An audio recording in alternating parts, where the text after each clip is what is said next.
Yes, nobody does it better.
Hello, everyone. Thank you all for joining us. I'm Scott Montague from Coquitlam Search and Rescue, and I'm going to be keeping the tech running tonight. I've got some good news for you, though. If you stick around to the end of our session, you'll have a chance for a giveaway from our sponsor, the Canada West Mountain School. Apparently, I can't remember what they're called. Your cameras and mics are off for this session, but we still want to hear your comments. On your screen is a question mark button or a question box. Use it to post anything you want to tell us, or ask a question and we'll answer online or in the Q&A part of the presentation. Actually, let's give it a try right now. Find the question area and let me know where you're joining us from. So just type in Quebec City or something like that. I don't know. While you're doing that, to get us started, please welcome the Executive Director of AdventureSmart in BC, the tip of the SAR prevention iceberg, none other than Sandra Riches. Thank you, Scott, and welcome everyone. It's wonderful to be here. I'm going to talk a very little bit tonight because our guests are who you're here to see. But I would like to share my gratitude for joining you tonight from the Squamish, Musqueam, and Tsleil-Waututh First Nation. I've been with the program since 2004, and I'm also very grateful for that opportunity to work closely with the 78 search and rescue groups, the 3,000 search and rescue volunteers who respond to 2,000 search and rescue calls every year. We've got 3 of those 3,000 search and rescue volunteers here tonight, and we're going to go over a few things, some basic information about what we share. You may have seen our messaging before, but it never hurts to have a friendly reminder, or maybe tonight is an introduction to that. And then our guests tonight, which I'll introduce individually, they are going to share the specifics about their regions and how they make that happen in their particular region. So I'm going to start off with a little bit of a session here. Oh, 2 seconds. We did this earlier. And I will kick it off with some basic information about, I'm going to play tag for a second and talk at the same time because it worked earlier before and my system is a little bit slower. You know, our messaging is the same no matter if you see us in person, if you see us at the trailhead, on social media, or when tech is being funny. Give me 2 seconds. We're in business. And tonight is the kickoff of that series. Tonight is the kickoff of part of our series for this winter, which includes 8 presentations, webinars, events, whatever you want to call our e-learning here. And this is a great way to kick it off with our guests. But before we do that, let's just share some information basically about what we want you to do for every adventure, any season, anytime, no matter how long or short your adventure is. The 3 T's. You've probably heard us talk about this before. It's really crucial that you trip plan. That consists of getting yourself ready in your group, going over all the logistics, literally, physically, checking the weather in major detail, and gathering all that and sharing it with an emergency contact. We have a trip plan app for that. So trip planning consists of the pre-adventure, having the right training for the activities that you choose to do, if it's certification based, like an avalanche skills training, or if it's mentorship, hanging out with someone who is better at that activity than you. And that continues through your whole life of your outdoor adventures. And then taking those essentials with you and adding season and sport-specific gear. That's what we call our 3 Ts. The app is super easy. It's free to anyone, and you can use it anywhere in Canada. And that's available on our website. And there's the page right there, or just scan over that QR code right now. This will gain you access to that resource, that tool. Then you can share your trip plans with your emergency contact every single time you go. When you get back, trip completed, and everyone's notified. It's an excellent, excellent resource, and it makes it easy. And if you're curious what goes into the trip plan, the app makes it easy because you just have to fill in the fields. It's very simplistic. Accidents happen. Incidents do happen 2,000 times a year in British Columbia. And it's important to follow those 3 Ts, trip plan, train, and take those essentials. But if something does happen, you need to also know what to do in an emergency. So the stop analogy is what we need you to really think about. So you're stopping, thinking, observing, and planning. And getting into those finer details of this, it allows you to stop physically, and that stops us mentally a little bit. It slows us down. It allows us to assess the situation. You're thinking about, why did we have this emergency? Why have we stopped? Observations are checking, are we in a safe location? Are we below a cornice, near a tree well, near fast moving water, an edge of a cliff? Our observations are key. That includes our party as well. And then planning with the essentials you have in your pack, the communication devices you've brought with you, and that plan you put in place for the what if. We want you to think of the what ifs. And it's really important messaging to share with everyone pre-adventure. Follow those 3 Ts and also know what to do in an emergency. Remember, the number to call is 911. Phone as soon as you can. Ask for police, explain your situation and your location. And just last but not least, there is no charge for search and rescue. There is no charge for search and rescue. As we roll right into our first guest, I'd like to introduce Justin J. Darbyshire. Born on the coast and raised in the Kootenays, Jay possesses a deep passion for exploring and getting out there, and all through outdoor recreation and his work. Actually, he's been a member of the Grand Forks Search and Rescue for 5 years. In addition to being a SAR volunteer, Jay is also a volunteer ski patrol at Red Resort. That keeps you busy, Jay, I'm sure. And is also dispatcher with Kiefer Lake cat skiing at the lodge there, which is, you know, your work and your volunteer and everything just rolls right into one. His background in public and commercial recreation gives him a broad perspective on risk management and public safety in the mountains, especially in the context of winter safety. Thanks, everyone. That was my introduction. Get comfy. We've got 3 wonderful guests here, and Jay, you can take it away. If you go to the introduction slide. So first off, I just want to talk a little bit about Grand Forks, so everybody kind of knows the context of where I'm from. We're a small rural community halfway between Osoyoos and Nelson. We're on the border between the Okanagan and the Kootenays, kind of a rolling, sort of hilly, mountainy region. Highway 3 goes right through the bottom of the area, if anybody's ever driven the Crow's Nest. And yeah, lots of river valleys, lots of back roads. So we tend to do a lot of kind of like remote rescues, but not in the sense of people totally lost, but definitely like people that are prepared, but they're way out there and we're going to bring them home. We're a pretty diverse team. We have a winter team, an ice rescue team, swiftwater team, and we also participate in a regional mountain rescue team. Being a small community in the West Kootenays, we actually collaborate very closely through mutual aid with a lot of teams in our region, including Roslyn, Castlegar, Nelson, Caslow, Arrow Lakes in South Columbia. And myself, I was raised in the region. I just recently returned. I have a big background in adventure tourism. As Sandra said, 5 years with GF SAR, and I'm one of our ground search team leaders and our GSAR trainer. Next slide. Sandra? Perfect. Oh, back. One, sorry.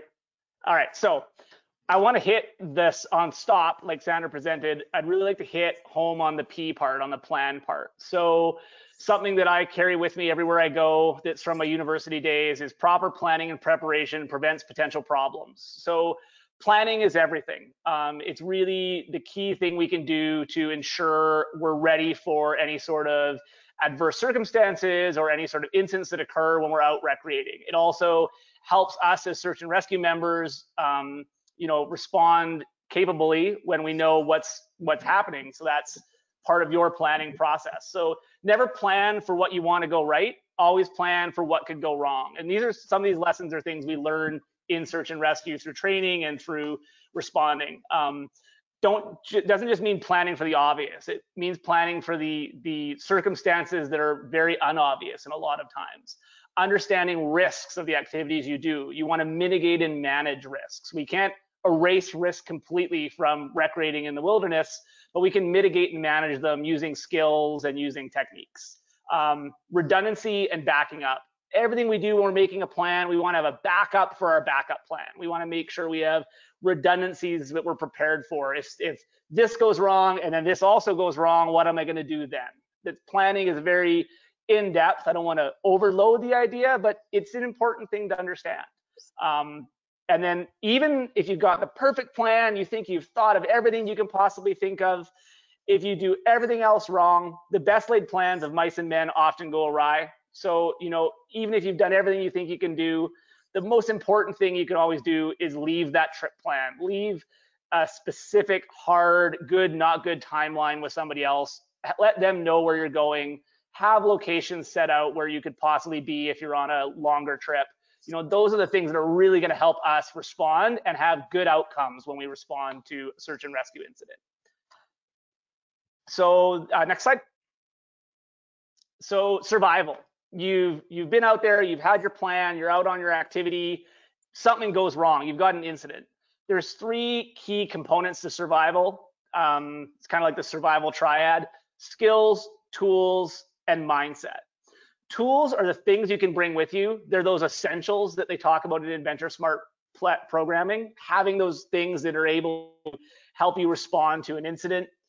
Skills are the knowledge you possess to use those tools at hand. It's training. It's not just certifications, it's practice. So you need skills to use your tools. Having all the tools means nothing if you don't have practice skills or learned skills to actually use those tools in an incident or in a circumstance where you need to use them. Mindset. This is a very important component of the kind of survival triad. Mindset is what gives you the ability to apply your skills and tools effectively. If you don't have that will to survive, or you're not maintaining a level of calmness, in an emergent situation, it's a really hard thing to do. But that mindset, trying to bring yourself to a center, calm minds will always prevail. Sitting there, assessing, looking at your plans you've had, thinking back to the practice you've done, looking at the tools you've got with you. The mindset is what's going to let you really use those apply those skills and use those tools. Remaining calm, the will to survive, the will to live. That's a really important component. It's one thing, we can't buy a mindset, we can't train a mindset, but we can work on that and think about it, in our daily lives and prepare ourselves for eventualities.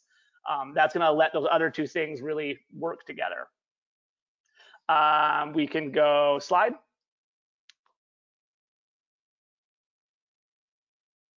Perfect. So what do tools look like and what does practice look like? So bushcraft is kind of a cool thing.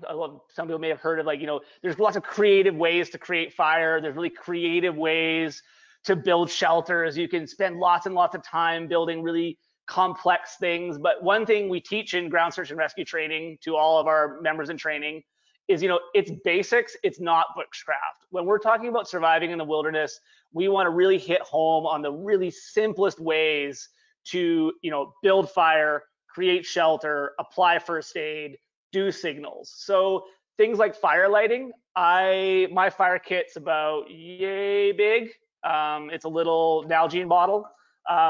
Always having 3 ways to light fire, never having just one. So I carry a fire starter, a tiny Bic lighter, and a whole pack of stormproof matches. So always having 3 ways to light fire is a really, really important thing. They may not always work. You might have something going wrong. There's a lot of commercial fire starters. These are some here. There's a lot of options out there. So not, whittling sticks and trying to, use like, use like magnesium ferro rod fire starters. Bring a lighter, like bring 2 lighters. They're light, they're small. If one you drop in the snow, it gets wet, you can pick up the other one out of your pocket. They don't take up a lot of space. Backups to backups, again, that redundancy piece. If you're in a group, making sure everybody's got fire starting stuff. If 2 people fall in a creek and their packs get wet, you know, you've got 1 dry pack, it's still got dry matches, it's got a dry lighter in it. Shelter's kind of the same way. Blue tarps are something we all carry in SAR. I carry 2. Why carry 1 when you can carry 2 and they're only about that big? That's a 5 by 8 blue tarp. Takes up no space in my pack.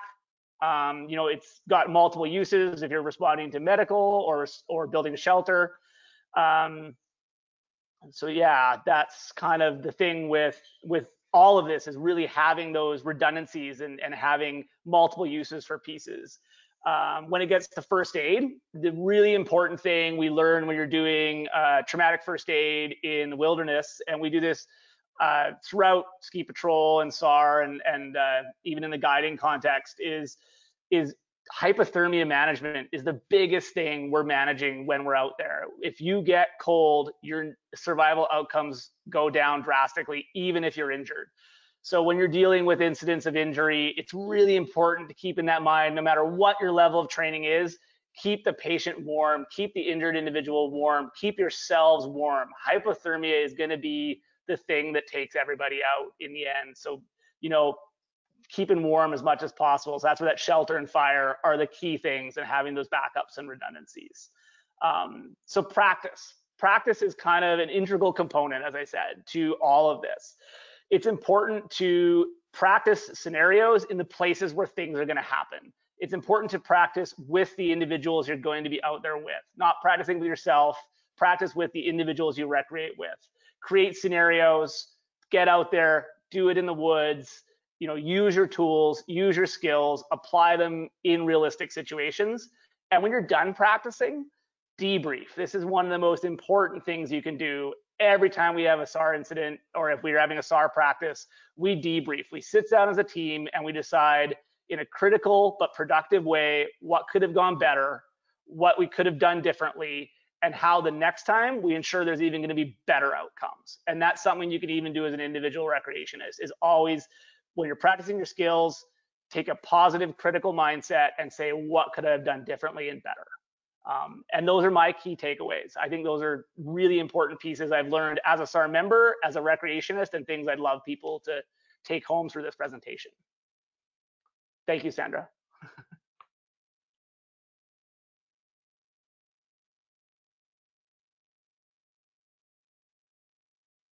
There we go.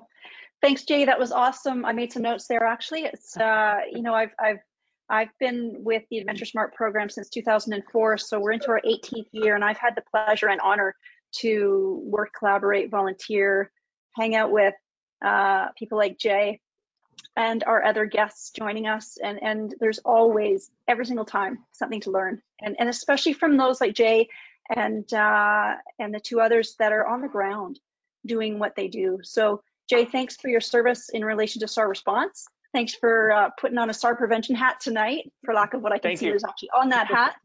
And I really appreciate that. That's super. So I'm going to stop sharing. And before we jump into our next guest, I'd like to have some participation from the audience, if I could. Jay, I was texting you, or pardon me, Scott, I was texting you to see if we could pull up a poll. Hang on 2 seconds, Devon. I just wanted to ask a question of our audience. There we go. Which do you think are the top 3 reasons for search and rescue tasks in British Columbia? So there's 3 commonalities for the top 3 reasons of search and rescue. So all those 2,000 calls that happen, they're entered into a provincial data management system. So SAR gets to use that data, I get to use that data for messaging. So what do you think the top 3 are? Lack of proper gear, exceeding abilities, fitness or skills, getting lost in bad navigation, poor navigation, no trip plan, getting injured.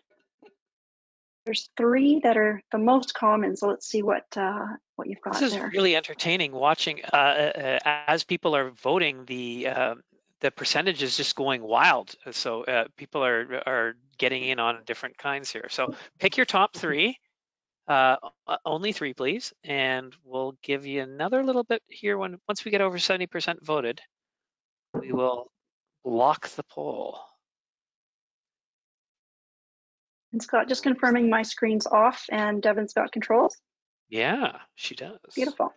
Nice. Marvelous. So let's close the poll here. Here are the results. I love getting these results so fast. My goodness, I love it. So lack of proper gear. So over 50% of you, 56, thought that was in the top 3. Exceeding abilities, 63%. Interesting. Getting lost, bad nav, 70. No trip plan, 43. And getting injured. Nicely done. That's really exciting for me, for someone who's been sharing this message for a very long time, including search and rescue. So the top 3 are in this order. The first one's injury.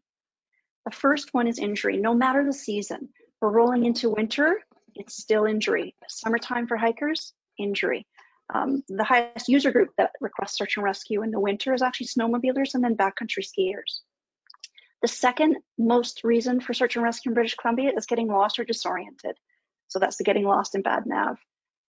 That's a biggie. So the first one for injury, we could think about first aid, proper clothing, proper gear. How can we prevent an injury or treat and assess and risk manage injury? The second, getting lost and disoriented. Can you navigate successfully?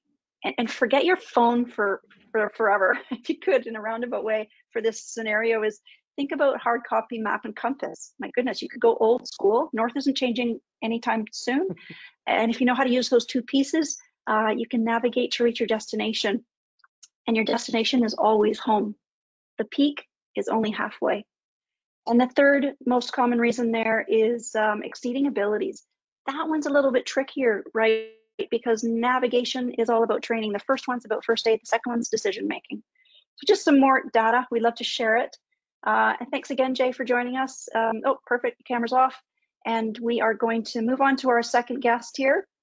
We have Devon. Devon loves the outdoors and aims to make the most of every day as an avid outdoor enthusiast. Ice and rock climbing, mountaineering. She's just a wealth of outdoor adventure, definitely. She graduated from Concordia University with a BA specializing in human environment and a minor in urban studies. She enjoys a wonderful career, somewhere where I used to work a long time ago. BC Parks as a park ranger. Her passion for recreation, reconciliation with Indigenous peoples, and conservation all come together in her current role. We're really grateful to have Devon here from Lions Bay Search and Rescue and Sea to Sky Corridor, which is a busy region for search and rescue, and in one of the busiest regions in Canada for search and rescue. Without further ado, Devon, the stage is yours. Thank you, Sandra, for that lovely intro. We'll hop ahead. Hi, everyone. I'm Devon. Really quickly, I'd just like to acknowledge that I am coming to you from Squamish, so living and working under the shadow of Enchke in the traditional unceded territory of the Squamish and Tsleil-Waututh Nation. So without further ado, this is me. So I'm, again, Devon Denis. My base position in the BC government is as a recreation services officer with BC Parks. So here I'm actually with AdventureSmart and our amazing summer student rangers doing a little bit of outreach for folks at the Chief Trailhead in Squamish. And I'm also with Lions Bay Search and Rescue. And we have the House on Crest Trail at the top of Lions Bay. That is actually a provincial park, but also where a significant portion of our search and rescue calls come from. So yeah, we're talking about winter tonight. So just from personal experience with BC Parks as well as with Lions Bay Search and Rescue, there's a couple of things that can get you into trouble really quickly out in the backcountry. This is one of my photos just from a quick night tour up to Red Heather Shelter. If any of you from the Lower Mainland are familiar, it's a great, easy, when it's not those conditions, trail to do. So yeah, sometimes the weather can turn against you. Trip planning, Jay already mentioned it as well as Sandra, but that's a key one. If you don't do it, you can get into trouble. Inappropriate clothing. That's a big one for Lions Bay SAR. We see it all the time, and I'll talk about it more, but shoulder season is really a time, so kind of right now and then in the spring are two of the times when we see a significant number of calls where people, it's maybe sunny in Vancouver, sunny at sea level, and maybe warmish. Once you're up in the mountains, it's a completely different story. And we have a really good one from last fall in Lions Bay where two folks were hiking around, got off trail below the Lions, thought they saw an FSR, and so Forest Service Road, and we're trying to follow it down, but it was so grown in that they got quite wet from all of the branches, and because they were in cotton clothing, as it started to get dark and hit freezing, their clothes actually froze solid. So that's what happens when you wear cotton clothing and it gets wet. You can also get it wet from sweating. So really big one, cotton's great for some things, definitely not for winter recreation. Another big one for us is we have a lot of pretty quick and easy calls, thank goodness, where folks are okay, but they're unprepared for short days. They don't have a headlamp. They didn't check when sunset was, which these days is around 4:15. So it's pretty early. It's really easy to get caught unawares out there. And like I said earlier, the conditions at sea level do not equate to the conditions up high. So a big one from my coworkers in Lions Bay SAR is when we're debriefing with our subjects, so the people that we rescue after a call, we ask them like, hey, how did you hear about this trail? And a lot of times it's just friends or family. It's not a great hiking book like 110 hikes around southwestern BC. There's a lot of really great hikes that have great information. We have great mapping apps in this area as well. Exploring the Coast Mountain on skis is an excellent winter resource for not just skiers, but also snowshoers. So yeah, that's a big one for us, is people not getting their information from good sources and then getting into trouble because they saw a really cool picture on Instagram and wanted to go take that same picture, but maybe didn't actually research what it took to get there. From a BC Parks perspective, that happens a lot at Panorama Ridge up in Garibaldi and Black Tusk. I can't speak for Squamish Search and Rescue.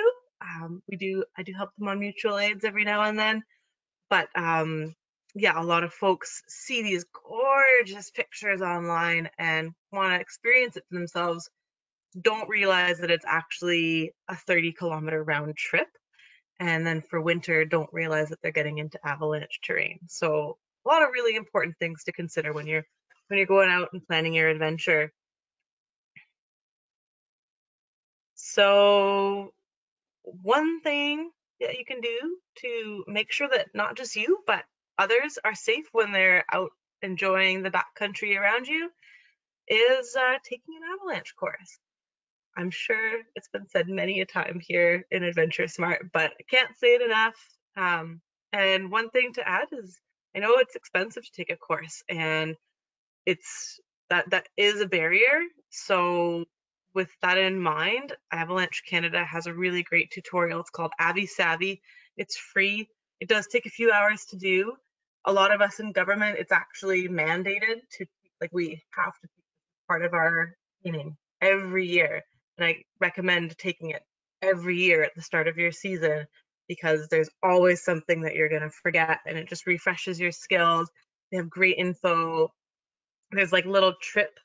You draw a line, what you think your route should be up a slope, and it tells you if you're right or wrong based on the avalanche risks in that photo. That's so helpful. So if you can't afford an AST 1 or 2 course, and they have those for skiing and snowshoeing, do the Avy Savvy tutorial at a minimum. This photo here is of myself and a coworker. We are above the Blackcomb Glacier, which enters into the Garibaldi Provincial Park backcountry. So many of you might have heard of the Spearhead Traverse. So this is one of the accesses to the Spearhead backcountry and that more and more popular traverse.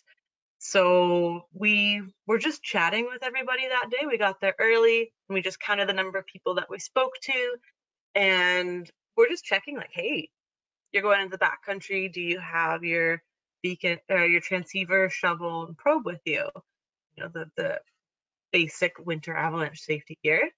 And then we also asked, have you taken any avalanche skills training? So we spoke to about 150 people that day alone. We've also done this same exercise at the Flute Summit entrance to Garibaldi backcountry on the way to Keith's Hut, which many of you might have heard of as well, Whirlwind Peak and all that. And it's usually, it's actually even less people have transceivers on that side because they don't realize it's the backcountry.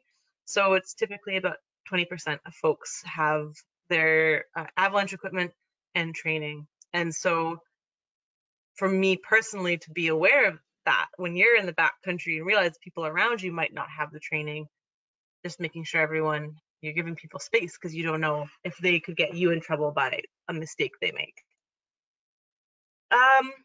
This is also at Whistler doing a crevasse rescue course, and I can't say it enough, but I would absolutely recommend getting training wherever you can. Again, there's the free options like Abby Savvy. I can't speak for places like Grand Forks and Jay's crew, but we have in the Lower Mainland here, we have a couple awesome groups like the Alpine Club of Canada, BCMC, British Columbia Mountaineering Club, and lots of other fantastic groups that, you know, you can meet other folks for free to go meet and practice skills and gain new knowledge on backcountry safety. And just like Jay said, and I'm sure Julie will say, practice, practice, practice. I do all this every year. Search and rescue, we train every week on these skills. Doesn't mean you have to, but it can't hurt, and it's also really fun. So why not? And then lastly, one thing that's near and dear to my heart is a lot of recreationalists in the winter like to bring their dogs with them. And there's nothing wrong with that, as long as you're not bringing your dog. They shouldn't be.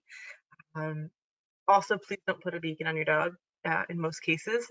That would be a horrible thing to dig up a dog instead of a person in an avalanche. I've seen that on social media. It's a conversation that maybe we can chat about later. But if you're on skis or with snowshoes, you can cut your dog super, super easily. So making sure that you have the right first aid gear for your dog. And then also respecting that, you know, some people might not want to see a dog out there, or there could be other dogs out there. So just always keeping a leash handy. And obviously that's my BC Park side saying that as well. So thanks for bearing with me.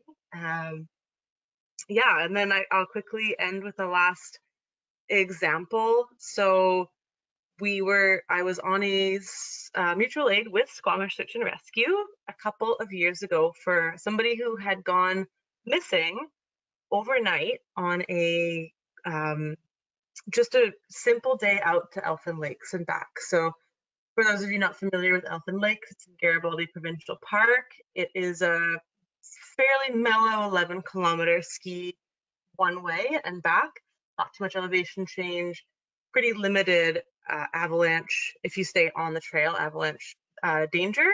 And then the park rangers, the amazing park rangers, have done a pole route in the past to help skiers find the safe route that avoids the avalanche paths. So not sure if that'll happen this winter, but it's always nice to have those extra supports to help you stay safe. But so one person had gone missing on their way back.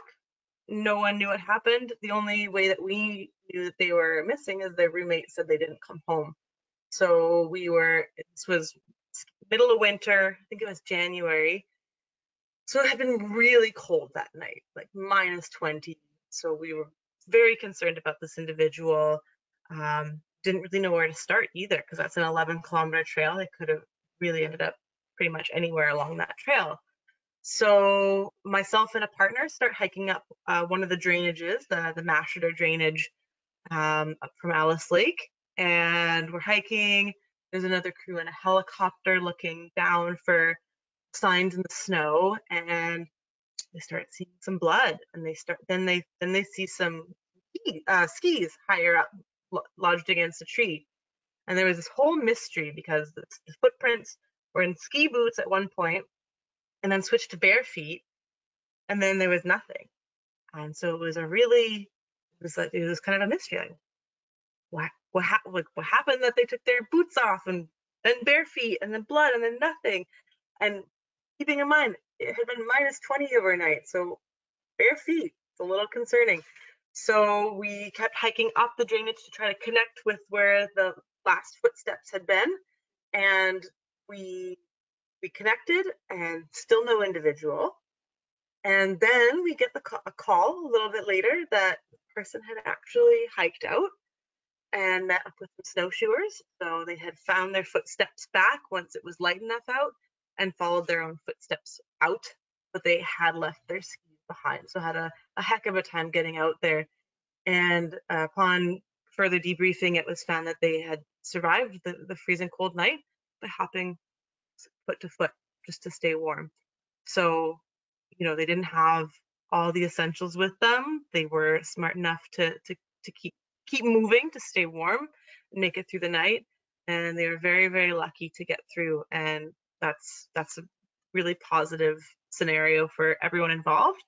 So that's my one good story about winter. And that's Devon, I've got to ask, like, so what we're saying that the person's their feet were stuck, and so they took themselves out of their boots and were walking around barefoot? It wasn't exactly clear why they took their ski boots off. I think it was too hard to hike down this really steep creek, and so because it was like steep, icy, bouldery, so they took their boots off to to try to find their way down easier, and then obviously bare feet on ice didn't go any better, so went back up, collected the boots, and found their way out. Wow. Yeah. So that's all from me. Over to amazing Julie.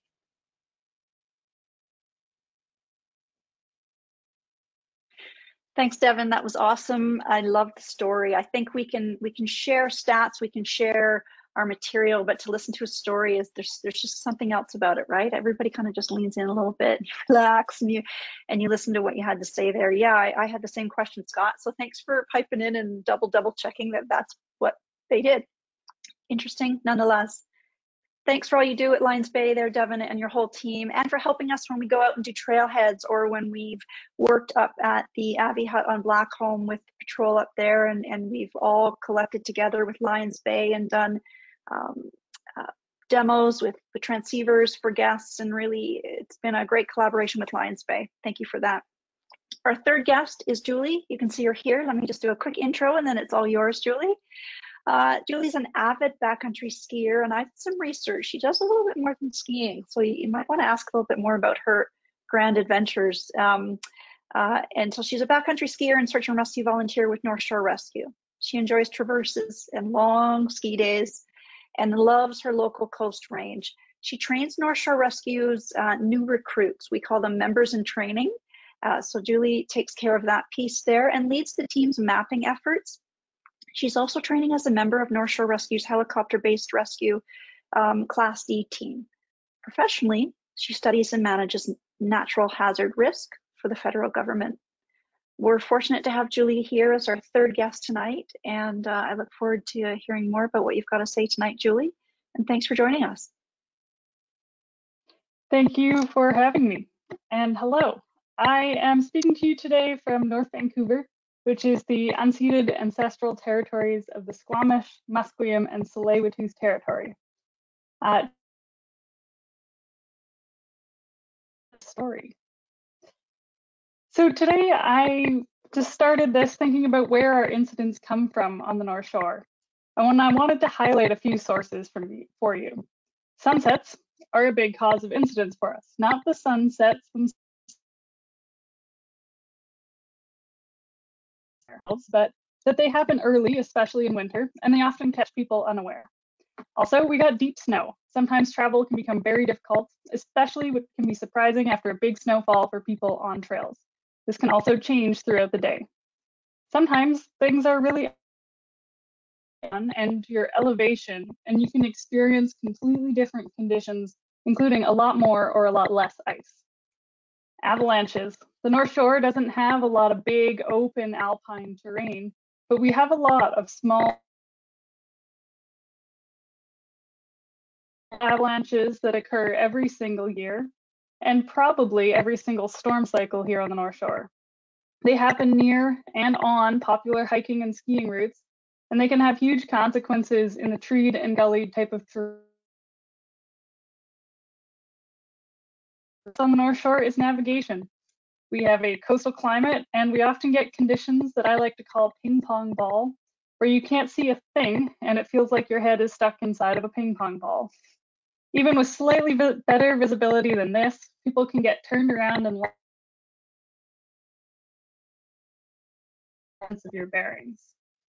Finally, we got a lot of out of bounds exercises. We have 3 local ski hills, and people often chase fresh snow off of marked runs or trails. They might not have the equipment or maybe the knowledge to get back in bounds, and they can run into trouble. I like to say that the mountain doesn't know that there is slack country. You're either in a resort or controlled. And last but not least, we've got injuries, and these can happen to anyone at any time. Post-holing through snow crust can twist the strongest knees or ankles, so you have to be ready if that happens. So talking about being ready if or when something happens and you need help, you have to be prepared to look after yourself for a while. If there's really good weather and you have a critical need, we can be most places on the North Shore in hours, but across the province, many places have much larger distances to travel, and that can be much higher. If there's bad weather, we often can't use a helicopter, and then I guarantee you it will take us several hours to walk to your location. But here's the thing, if there are really dangerous conditions or perhaps a helicopter isn't available, we can be even days away. Now this rarely happens, but the average SAR call in BC lasts 8 hours. You need to be prepared to sit tight for a while as your sweat cools and you stop exercising. So always bring whatever you need for this possibility. This here is a photo of us stretcher carrying a severely injured subject by foot last winter. They were very lucky that passersby heard them yelling and that we were able to access them in difficult avalanche conditions. So something I mentioned in my first slide, navigation. Navigation isn't just following a trail. It's knowing what to do and how to get around if you find, say, snow on the trail. Maybe more there than was on your way out. Maybe your tracks are covered. Or if you find fog or clouds or precipitation in your view that can really make the horizon disappear and drop visibility down to tens of meters. Or changing conditions. You might start an adventure during a clear day, but the conditions might change and you might end up with those clouds that we talked about earlier. So what are your plans to find and stay on the trail? Are your plans waterproof? And if your plans involve a cell phone, do you have a battery pack and a backup option?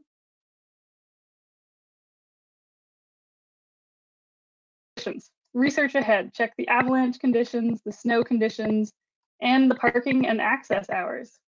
Bring your essentials and be ready for surprises, especially surprises in conditions. Microspikes and snowshoes are key for recreating in the winter. You might encounter icier or snowier conditions than you expect. And a special shout out for skiers on the North Shore. Ski crampons are essential in my opinion. You never know just how much dust is on that crust and just where you find that crust. So something that's really important to me in having a good adventure and that I find is essential in a group success is how they approach their day. So when you go out for your day, how are you? Yeah. Hi, my apologies for interrupting you. Your audio is cutting in and out. Can you turn off the webcam on your side, and it might give a little bit more bandwidth for the audio. So you've turned it on, now turn it off, and let's see whether or not that helps a bit. Sorry, please continue. Fingers crossed. Sorry about that. But yeah, when you go out for your day, how do you think about your day? And I think it's really important that the whole group is on the same page about this. Are you on a mission to get to a summit? Are you out to enjoy your friends' company? Or are you challenging yourself with fitness or looking for a sweet photo?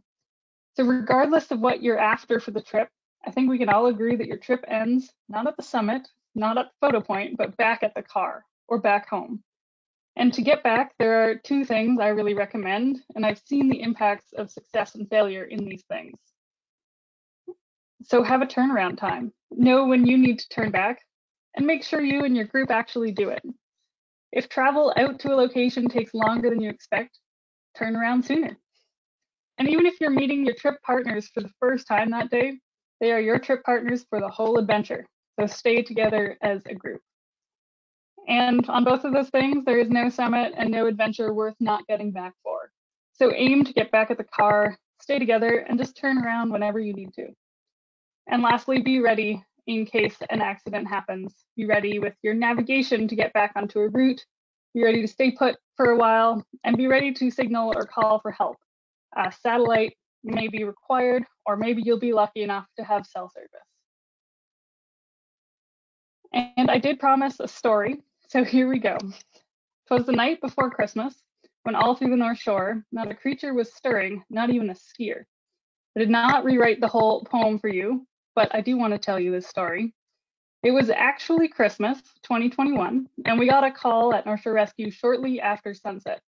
A father, a mother, and their child had gone up Seymour Peak in the afternoon and had an awesome time. On the way down, the mother and daughter snowshoed down, and the father, a former ski patroller, skied down ahead of them. When the mother and daughter got back to their car, they didn't find the father waiting there.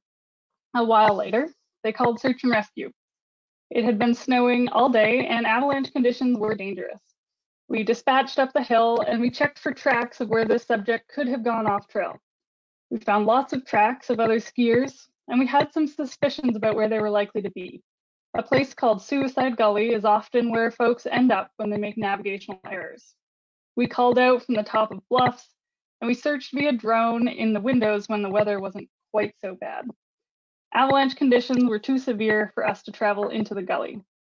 In our first few locations, we heard and we saw nothing, except we could really see how someone could lose their way with the type of weather that we were experiencing. On the last place that we checked, we heard a very faint voice from the gully below us, and that's actually a photo from the evening right there. We could barely hear each other, but we were able to find out that our subject was uninjured, just unable to travel back out of the gully. He had a few layers with him, and he settled in for the night. We tried to fly in via helicopter, but the weather was just too bad to get in. So we set up camp at the top of the bluff, and we waited with him for much the night with our sleeping bag, our tarp, big puffy jackets, stove, and you can see there we have insulated underpads to sit quite comfortably on. The next morning, we were able to get into the gully, and we helped our skier make his way out. His return the next morning to his wife and daughter was a great Christmas present. And this is a happy ending story. And I think it's a good one that illustrates some of the things that all of our presenters have talked about this evening. And I do hope you were able to hear my audio for at least some of that, but I'm all done. Thank you kindly. There's a whole bunch of questions. If everyone wanted to put their webcams back on, I've got a whole bunch of questions from a whole bunch of people. And I think it'd be great if we could take a look at them ourselves here. There we go. We're all together. Thank you very much. First of all, it's definitely really, really fun presentations from everyone. I know, first of all, I'll give one early on. Jay, people were wondering whether or not you're handing out all these skis to the people who are at the thing. Is that what's happening? Because if it is apparent, I have a lineup of people who have requested various things, and apparently Sandra's one of them. So what is the deal with the skis behind you? This is the rental fleet for the lodge I work at. This is my job probably for the next couple days, is waxing and tuning these. Nice. This is work behind me. So now, this is me being completely selfish. I'm a cross-country skier. Do you do cross-country skis too? Can I bring them to you and you can straighten them up for me? Not as much. I'm not that good at cross-country. Okay, well, drat. Okay, so let's get on to the real questions here. Christina asked, with the wildfire risk that we have, how do we balance the wildfire risk and the idea of having fire supplies to start fires to keep ourselves warm? Anyone want to take that one? I can jump in to start if that's okay, and anyone else can feel free. It's come up in the last few years based on what's happened in our province. I know in my time with AdventureSmart, 18 and a half years, that wasn't a question before. It was not that it wasn't a concern, but it wasn't as highlighted as it is now with our wildfire situations that we've experienced. So, you know, Jay talked about fire starters and how many kinds you should have and being prepared for that and understanding how you do that. And you know, we reinforce that message in our AdventureSmart presentations about being trained. Can you successfully start a fire with the rations that are in your pack, in the situation that you're in the conditions you are? What comes down to those that sound decision making on everything that we've talked about tonight, but that sound decision making that you need to make when and if it's safe to do so, right? You're lost in the summer, it's extreme wildfire season, the province is on fire. Should you light a fire to keep warm that night? Probably not. You know, so really what I feel and what I've learned over the years is not everyone takes their situational awareness into their equation.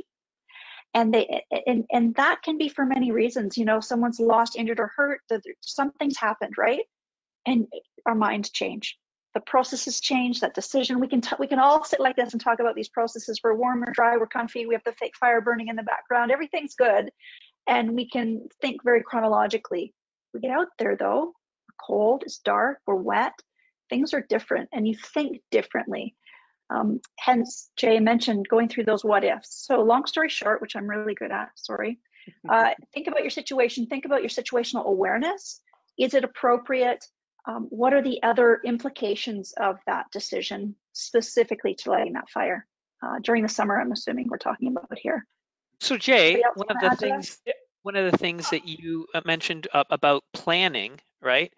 What kind of, before you leave, what kind of planning would you do if you thought that maybe it's not the time to be using fire? So, like, obviously there's two things you can use fire for. One is signaling, one is for keeping warm. There's a lot of other ways to signal, whistles. Like I have a lot of my camping stuff, I just have reflective cord on it. If we're looking for you at night and there's reflective things, we're looking at for you with flashlights, they hit reflective items. They're going to be bright and really bright and shiny if you've ever tested how reflective stuff works. Glow sticks are cheap and cheerful. Always having a glow stick in your pack.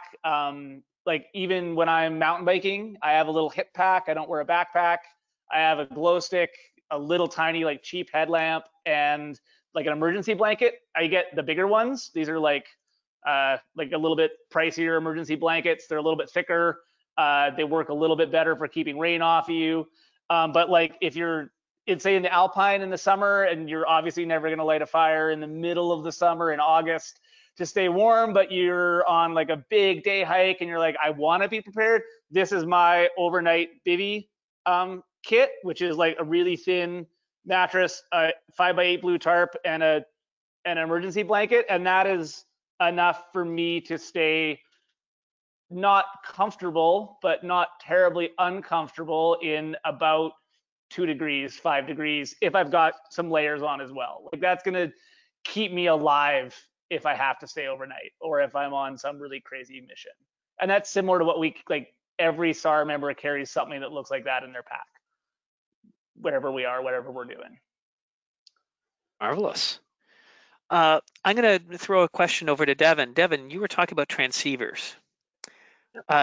Do we have any particular models or types of transceivers that we recommend? I know there's different kinds. There's the passive reflective things that can be used to find people after an avalanche, and then there's the transceivers that you have. So what type of systems do you recommend at this point in time?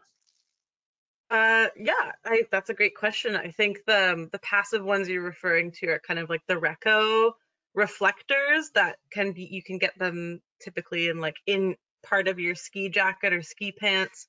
I think AdventureSmart has given them away as little tags that you can throw in a pack.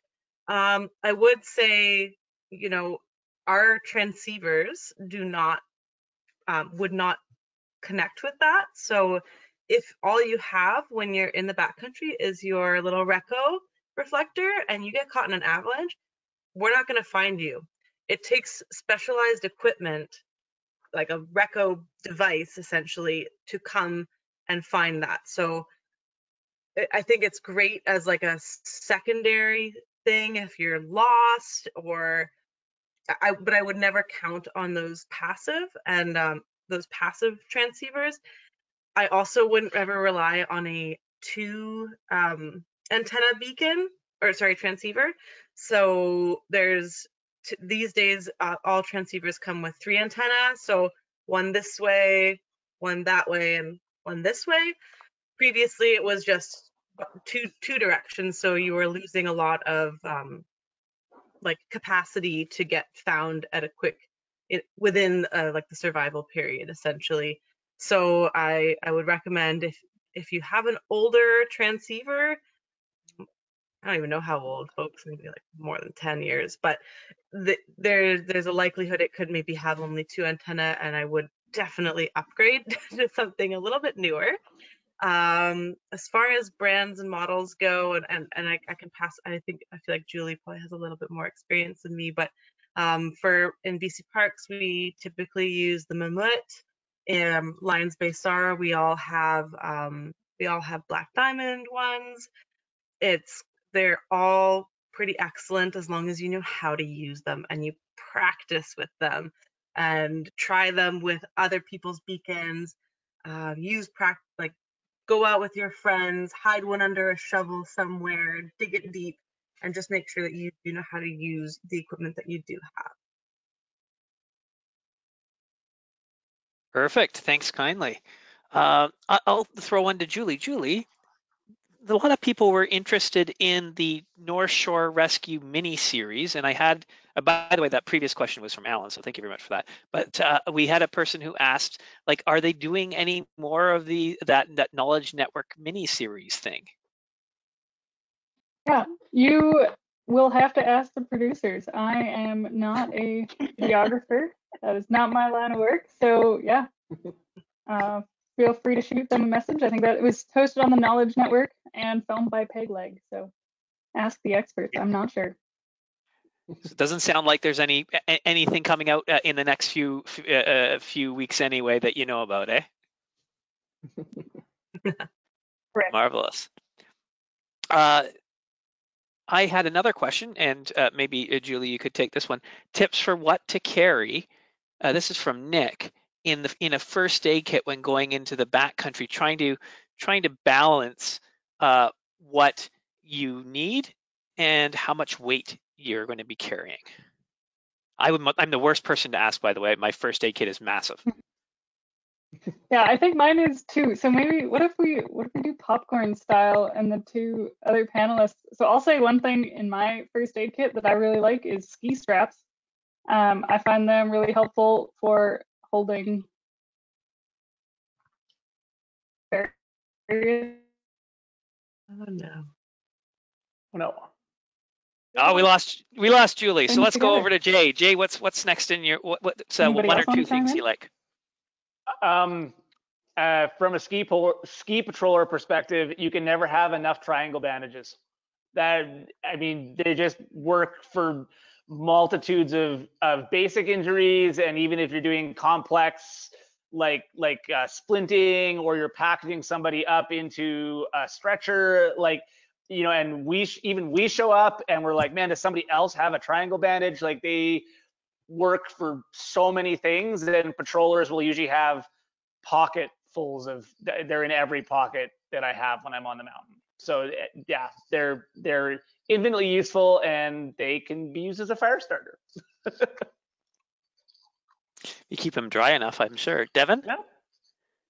Yeah, I like to, well, actually, I did a really fun first aid kit show and tell with a couple other backcountry folks a few weeks ago, where we all took out our winter kit and looked at everything. And I think that's just, I highly recommend that to folks as well, as meet up with your friends and see what everyone else has in their kits. You can maybe learn something.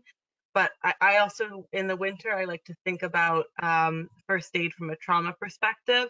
When you do pull somebody out of an avalanche, they're typically not in great shape. And so, yeah, triangle bandages are awesome.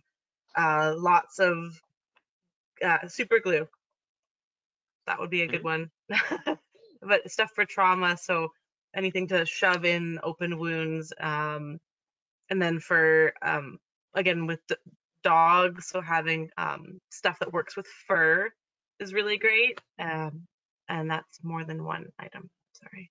No, that's cool. I'll throw in something here, and then I'll throw over to Sandra. I know in my first aid kit, Okay. I make sure I have things like a tourniquet. But I think what's really important is in your first aid kit, you need to have the training for it, because you don't just throw a tourniquet on something and you have no idea why you're doing it, right? No tourniquets on the neck. That's a bad idea, right? You should know that before you even start. But going into this, I'd say trying to figure out what your first aid kit is without having had that first aid training is going at it backwards. You got to start with that first aid training, because it'll start making sense what you need based on the things that you're going to see. Sandra? No, I was agreeing with you there. Those were all good points there. If you had a question for me, I'd be happy to answer. But the that's a key piece, right? We can carry all these essentials. We can have all this in our packs, and seasonal and sport specific gear. There's extra stuff I add to my basics when I'm mountain biking versus sledding, right? So that changes seasonally. It changes personally, and that personal component is a big one. Maybe you're on medication. Don't forget that piece that you might need to have, not just for the span of your adventure. Think about those what ifs, like Jay and Devon and Julie talked about. Outside of that window, think of what Julie mentioned, 8 hours. We know that's based on data. The average SAR call in BC is 8 hours.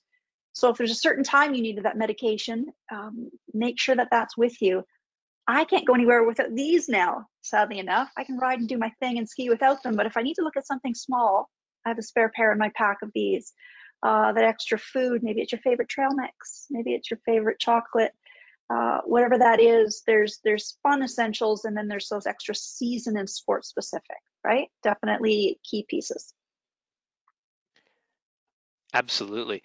There was a question by Nicola who asked about suggestions for satellite equipment. What I'm going to do is I'm going to put in the chat for people who want to see it. We had this great presentation on communications and signaling, and we talked about pretty much nothing but talking via satellite and what happens when your cell phone service doesn't work. So go ahead, take a look in that chat there, and it's just a pristine way of brushing up on all of the technologies that are available to you. So we'll keep that one for after, and just make sure, put that in a bookmark somewhere so you can use it later. There was another question about the resources that each group has. Now, we have Julie here, and Julie is a part of North Shore Rescue, and they're well resourced, I will say. They're probably the envy from a resourcing perspective of most of the search and rescue groups in BC. But the question was, what kind of night vision or thermal imaging capabilities do various teams have, and how do they use them? And how does that impact the people who are playing in their area, what they should carry by way of night signaling devices? So why don't we start with NSR, who is our fanciest one, because I happen to know they've been doing some neat things with night vision recently, and whether or not there's any tips that NSR would start with. Go ahead, Julie. For sure. I would first say that it is very difficult to rescue people at night, that not through ground search and rescue.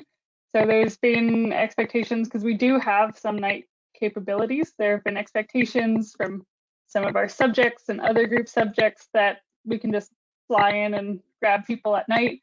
But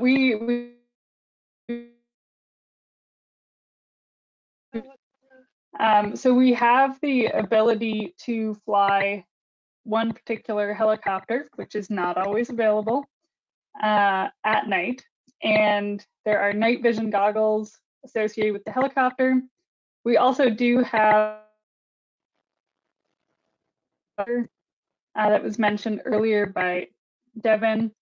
And we have helicopter-based FLIR, which is infrared technology. But all of these pieces are just, they don't do it if we don't know where to look. So I'd really say like prevention of the incidents and leaving a trip plan, that's better than any technology we have.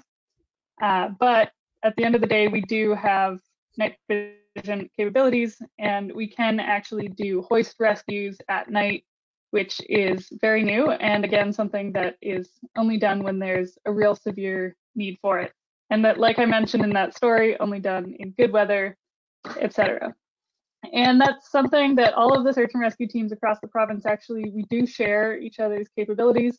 So I remember, I believe it was last summer, calling on Lions Bay Search and Rescue for assistance with a multiple day search that we had on Grouse Mountain. And similarly, the resource that North Shore Rescue has can be called by other teams. We often use other folks, avalanche professionals. So we do all share. And I think the standard kit that you should bring out with yourself is consistent across the province. And it includes a two-way satellite communication device if you are going out of cell service.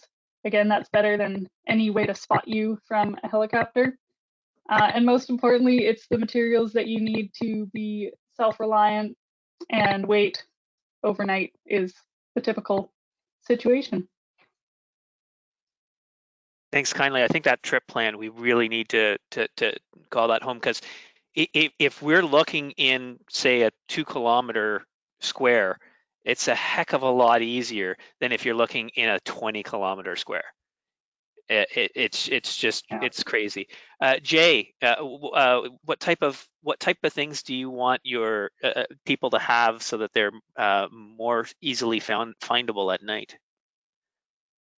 Yeah, I think I mentioned it in my presentation a little bit, is like, you know, reflectiveness is actually one of the things that's going to help us the best, because even if we're bringing in helicopters, even if, you know, we're calling on North Shore Rescue, or teams in the province in extreme situations can call on 442 Squadron out of Comox, you know, we bring in the military. We've had to do it in Grand Forks once for a pretty unique incident. And, you know, we have capabilities to do really crazy things, but it's often the simple things that are what actually makes the real difference. And that's, so like having some sort of signaling device, whether it's a flare or whether it's a flashlight or even just a signaling mirror, like being able to make yourself visible to people looking for you with light. Like when we're searching at night, it's the light that's going to help us find you. Is we have lights, you have reflectivity, we're going to find you in the bush if we're ground pounding on, like, by foot or by ski or whatever. So having some sort of ability to signal to us is actually really important. I mean, they were mentioning FLIR. FLIR picks up bears and deer and all kinds of animals, and in deep forest cover, you kind of have to discern what you're looking at depending on how high you are, and humidity affects it. Like there's the old essentials are kind of the really, really good things. If they do find you and you can signal them, they know you're a person and you could need help. You know, so back to the basics is always the way to go from my perspective. Whistle is like whistle on everything. And you can whistle for hours on end. You can only yell for like a minute or two, right? Before you start losing your voice. Yeah. Devon, thermal clothing. People who aren't from BC, how would you recommend that they that they actually get dressed for the outdoors so that they can be ready if they're in a position where they have to be a little bit colder for a little bit longer than they would normally would? That's a great question. I think in BC, well, in any part of Canada, really, layering is the way to go, and always carrying extra layers with you. I love carrying a change of socks, extra pair of gloves, extra shirt, depending on how much you sweat, and keeping in mind that this shirt should not be cotton ever. Nor should your base layer leggings or whatever you wear on your bottom underneath your shells. I like merino wool. I know it's a little bit expensive. It's getting a little bit cheaper at places like Costco. It just dries really quickly and stays warm when wet. Cheaper option is kind of anything polyester, like kind of Under Armour spandexy options, or a blend of either of those two. So yeah, if you are a person that does sweat a lot, I'd highly recommend bringing a change of base layer for when you've reached your halfway point or your lunch spot, and immediately changing into that, because things can go downhill really quickly if you are wet and you start cooling down after exercise. So yeah, merino stays warm when wet, but in -20, anything's still gonna freeze. So that's a big one. Around here in the winter, down is fine and it's quite light. It also has a lot of loft, but it is more expensive. So it packs down really well, but as soon as it gets wet, so again, if you're a big sweater, like if you sweat a lot and it's under a shell, you could get it moist and you could lose some of that loft, and that's where you get your warmth down from, is the air that your own body heats between those really fine down feathers. So if it's supposed to be damp conditions, or you do sweat a lot, it might go keep down as kind of like your emergency or your extra layer to throw on when you're taking a water break or a snack break. Throw that on. I'm wearing just a synthetic light jacket right now, and this is my go-to all year pretty much. You can get thinner, thicker layers. So yeah, you have your base layer, you have like a fleece or a light insulated layer, and then your shell layer on top, and that's pretty typical. I wear a headband a lot of the time. Baseball hat's great too. Depends on how cool you want to look. But definitely always having some sort of head protection, because you lose so much of your heat out of the top of your head. I'll throw one back to Sandra. We were talking earlier about fire hazards, and you'd brought that up. Someone was talking about flares and bear bangers.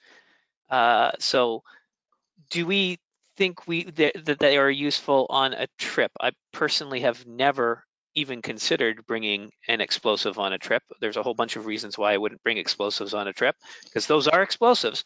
But is there a good, can you think of a good reason why you might want to bring that on an outdoor trip? Well, in that webinar that you posted for everyone in the communications, comms, and tech, they talk about different means of signaling. If that's through a flare, Jay talked about being reflective. I love that he just said, go down to basics, go down to old school. I mentioned map and compass, like old school works, right? We think we have all these gadgets that will do this and that. I have actually heard of people carrying flares as that emergency signal. Off it goes. We don't list that in our essentials. We don't speak about that. Bear bangers, again, through our provincial resource, which is Wild Safe BC, they talk about making that connection with bears through human sounds, which is our voices, right? And what we sound like versus a bear bell or that sort of thing. So, not to steer away from them completely. Do we recommend them and speak about them? Not normally. No, we don't. We talk about other means of communication pre-adventure. The trip plan is that. Other means of communication, reflective gear. Jay mentioned it a few times. That can be right down to when you're shopping. Are you buying neutral colors, or you're buying bright, bold, and reflective? Think about this well before that outing, right? And how do we communicate with that visually, verbally? How are people going to hear you and see you? The whistle. Everybody who ever sees us at any event, find us, come over. We have an AdventureSmart whistle for you. We're passing out tools, and that's one of them. Make sure it's on the tab of your jacket for winter adventures, so it's really close to you in case you go into a tree well. Just one example. That emergency shelter that Jay mentioned and had there, I've got one in every pack that I carry for adventures, and it's used to keep warm and dry. His little system there looks like a great system with the few things he had packed. It's also a large reflective. So if it needed to be waved above you or brought out and pulled out very large, there's a large reflective something that these SAR volunteers could see you as a subject in need of help. So how we communicate with search and rescue is our responsibilities. I take that onus as well as an outdoor enthusiast. It's my job to communicate with the Devons, the Julies, and the Jays of the world, and the Scotts. And how do I communicate with you pre-adventure and if something goes wrong? So pre is my trip plan. My comms are in place. Out in the field, it's through my means of communication, which is my communication devices, Garmin InReach, Spot, Zoleo. Those are great primary examples of comms. Secondary is our phone. If it works, great. Do not go out thinking that's your primary. If you can really take away that about comms, that's key. And then how do you communicate out there? Let's say if some of those don't work. And we've all, five of us tonight have had some examples of how that could be visually, sounds being seen, being heard, stamping out a huge SOS in the snow for daylight visual to see, making large X's with branches and boughs and flora and fauna on top of the snow. 3 of anything is a signal for emergency distress, SOS. Obviously, most of us know what that means, save our souls, emergency. So there's many ways of that communication. Again, it starts at the beginning with that pre-trip plan. Take those devices, know how to use them, know what's primary and secondary, and then have those pieces in place so that when you need to visually, literally, and make sounds and be seen and heard by SAR. And that could be from them being on the ground. It could be from them being on a mountain bike, a snowmobile, or in a helicopter, or other means of travel. I think I have about time for about one question for each of our panelists, and then we're probably going to be wrapping it up here. We're going to have to, I think we have a giveaway, don't we? I think we have to get to that too. So I'll give a nice quickie to Jay. Jennifer's asking about the 5x8 blue tarp. Is it available for purchase and where? Or like Jennifer was looking at sill tarps and says they're expensive, and she was wanting to know what if Canadian Tire special. Canadian Tire. There you go. Yeah, and 5x8, 8x10, like, and they're under. I mean, if they're on sale, they're under 15 bucks. Yeah, Canadian Tire has sales like every second week. So if it's not 15 bucks right now, just wait a week. Yeah.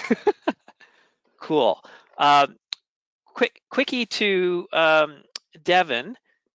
2 questions, one from James, one from Tanya.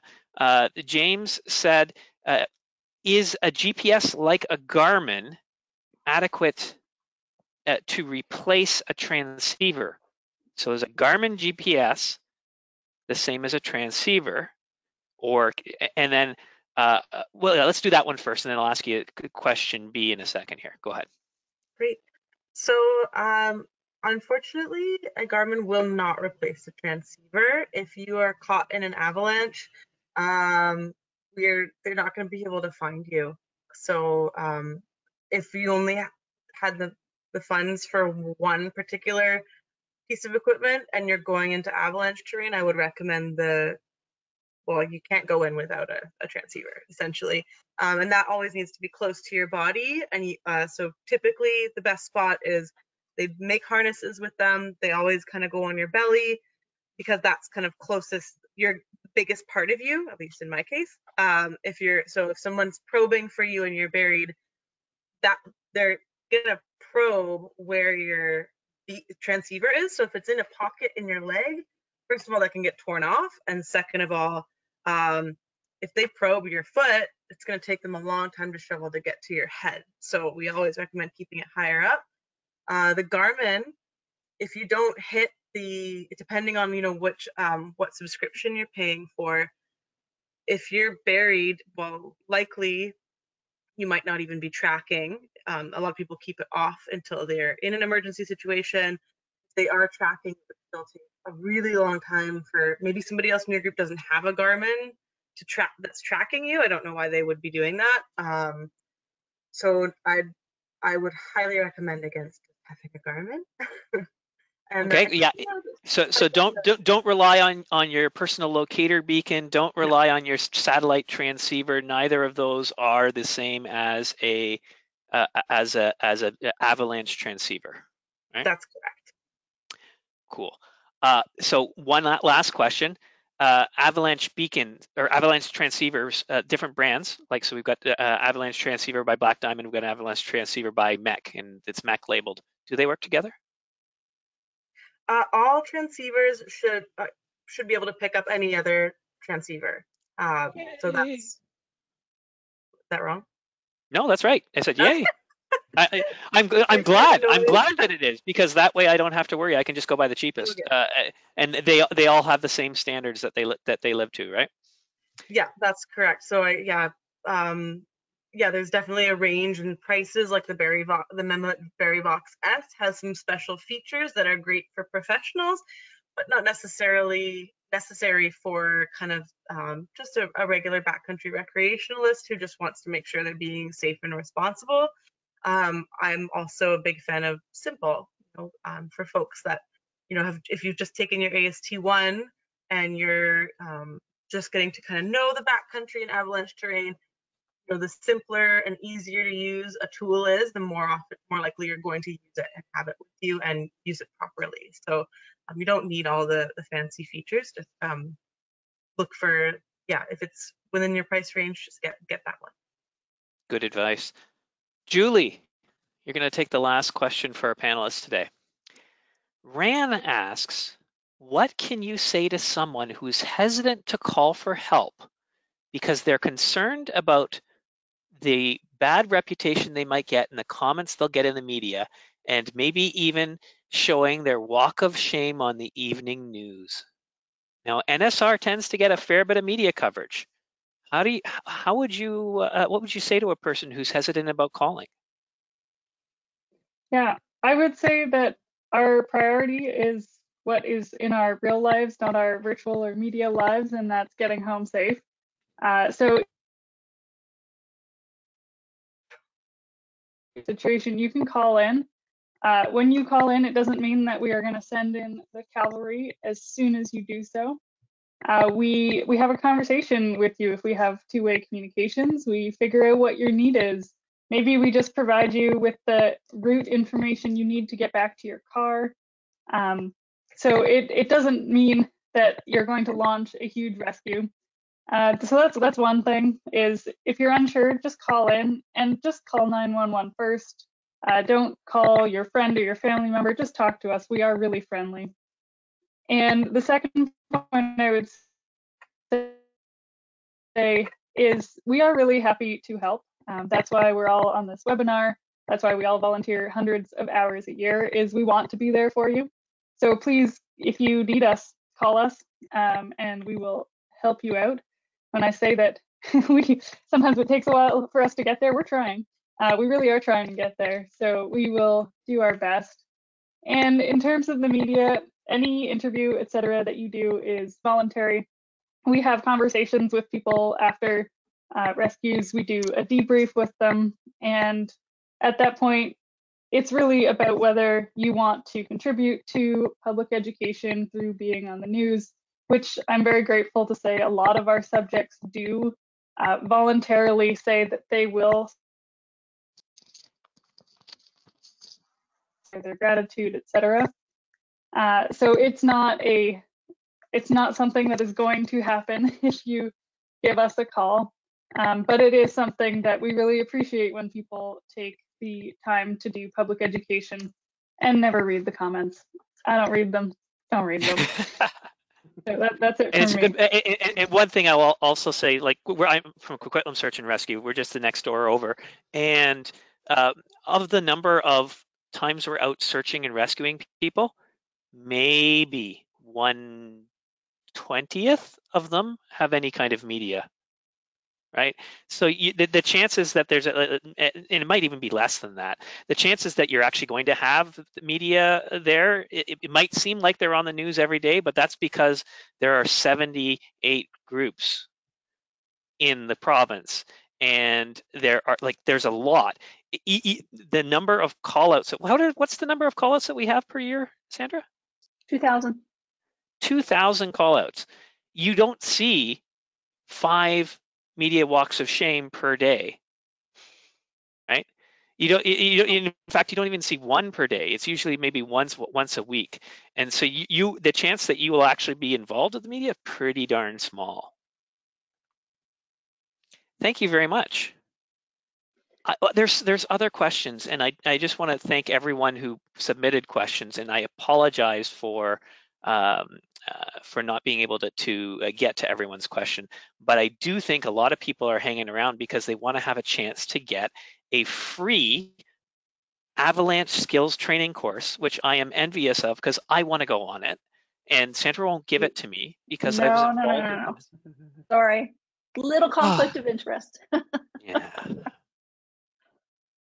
Well, I'm excited to award this as well, and thank you for everyone who has stuck around to the end. But I think it's been great conversation, amazing insights from Jay from your region to really get a gist of what it's like for you. Awesome shares. Good luck with all that ski waxing, by the way. Devon, awesome stories and great insights too from Lions Bay. Great story. It kind of brings it to light and brings it to the surface. And as one of the busiest regions and SAR groups, Julie, NSR is a busy group, and I know there's a lot to tackle there between media. I really like that last question, and I love that people are thinking that outside of an incident box, right? Because that is part of our whole system now. It is. It's the call, it's the media. And I look at those, and Julie, you hit the nail on the head. Those are opportunities to share best practices. And that's reliable information that Devon brought up, using that as where to gain that information. And AdventureSmart is that reliable resource. So amongst all of us, I think we shared some really helpful information for our audience tonight. And a really quick ask of me. So I'm going to start with you, Scott. If you had one thing you could wish for that enthusiasts would do from your perspective from Coquitlam SAR, what would your one wish be? These have to be quick, so we have a prize to give away. Scott, what's your best wish there? Dial 911 early. As soon as you get in trouble, don't wait. Perfect. Jay, what's your wish as a search and rescue volunteer? Trip plans. I was on a call where every single thing was done wrong, except they said, if we're not back by 4, call 911, tell them we need search and rescue, we're here. We got them out, they were fine. Love it. Julie, what would be your best wish? If you had a wand and you could just go, ding, what would that be? That everyone comes home safe after their adventures to their friends and family. Yeah, reaching their destination, which is home with their friends and family. And you brought that up in your session. Devon, last but not least, what's your wish? Research where you're going to go. Don't count on Instagram.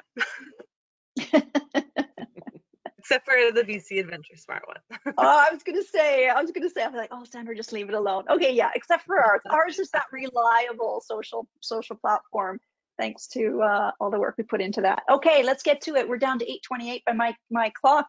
We have a wonderful offering from Canada West Mountain School. They are beautifully supportive of what we do. We've gotten a few courses from them in the last few winters, and tonight we have one of those to give away. So we have an avalanche skills training course, level 1, course 1.